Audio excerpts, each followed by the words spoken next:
આગળ વધી અને વાત કરીએ પંચમહાલ જિલ્લામાં ડીએપીની ભારે અછતથી ખેડૂતો પરેશાન છે। દિવેલા, ઘઉં, શાકભાજી, ફળ અને ફૂલોના પાક ઉપર ડીએપીની અછતથી અસર સર્જાઈ છે। અતિવૃષ્ટિને કારણે પહેલા પણ પાક બગડ્યો, જેના કારણે ખેડૂતો નુકસાનમાં છે।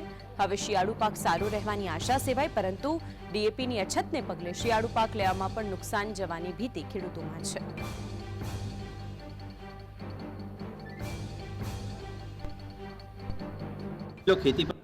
પંચમહાલ જિલ્લો ખેતી પર નભે છે અને હાલમાં શિયાળુ પાક લેવા માટે ખેડૂતોએ ખેતરમાં વાવણી કરી છે, પરંતુ તેમને ડીએપીનો પ્રશ્ન સતાવી રહ્યો છે।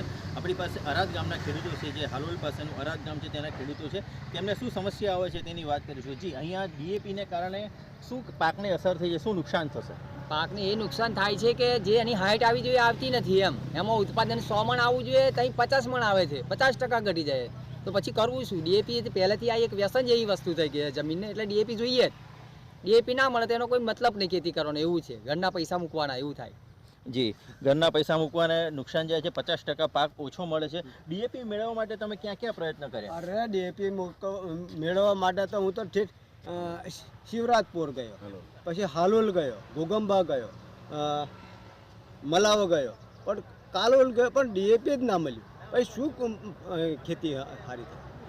જે ખેડૂતો અહીંથી 50 કિલોમીટર દૂર સુધી ડીએપી મેળવવા માટે પ્રયત્ન કરે છે। ગામે ગામના ખેડૂતો ડીએપી મળે છે તે દુકાનની બહાર લાંબી લાંબી કતારો જમાવે છે, પરંતુ ડીએપી મળતું નથી। જે અહીંયા કેટલા વીઘામાં ખેતી થાય છે અને આ ડીએપી ન મળવાથી કોને કેટલું નુકસાન થાય? 800 વીઘા જમીનમાં વાવેતર થાય છે અને ડીએપી ન મળવાથી અડધો જમીન લગભગ પડી રહે છે, ઉત્પાદન ઓછું મળે છે। જે ઉત્પાદન ઓછું મળે છે, આપણી પાસે ખેડૂત અગ્રણી છે, તેમની સાથે વાત કરી। આ વિસ્તારમાં કુલ કેટલા વીઘામાં ખેતી થતી હશે અને કયા કયા મુખ્ય પાકો છે હાલમાં જે આ શિયાળામાં લઈ શકાય? સર, ચોમાસું પાક તો નિષ્ફળ ગયો જ છે। હવે શિયાળા પાકની અંદર અત્યારે 800 વીઘામાં ખેતી થવાની છે।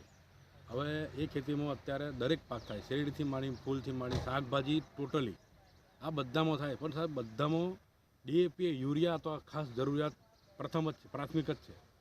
એ ન મળવાના કારણે જે ખેડૂતને 100% ઉત્પાદન મળતું એની જગ્યાએ અત્યારે 50% એનું ઉત્પાદન મળે, તો સાહેબ ખર્ચો એને પરવડતો જ નથી। પહેલી છેલ્લી વાત, જે ખર્ચો કરે સાહેબ, અત્યારે ધારો કે 4 વીઘામાં ખેતી કરે અને 400 મણ મકાઈ થવી જોઈએ, એની જગ્યાએ 200 મણ થાય સાહેબ, એનો ખર્ચો જ ના થઈ રહેતા, એટલે બહુ નુકસાન થાય। એટલે ડીએપી સાહેબ મળે એવી સરકારને પણ આગ્રહ છે, અને ડીએપી મળે વહેલી તકે એવું કંઈક કરે સારું છે।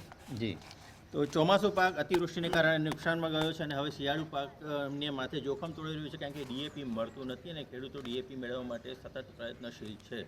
સરકારને નિવેદન કરી રહ્યા છે કે ડીએપી પૂરતા પ્રમાણમાં ખેડૂતોને મળી રહે તો એમને જે આર્થિક નુકસાન થયું છે અતિવૃષ્ટિને કારણે, એ નુકસાનની હાલ ભરપાઈ કરી શકે, પરંતુ ડીએપી ન મળવાથી આ વખતે આ પાકમાં પણ નુકસાન થાય તેવું ખેડૂતોમાં નિરાશા પ્રવર્તી રહી છે। કેમેરામેન નરેન્દ્ર પરમાર સાથે કેયુર જાની, GS TV।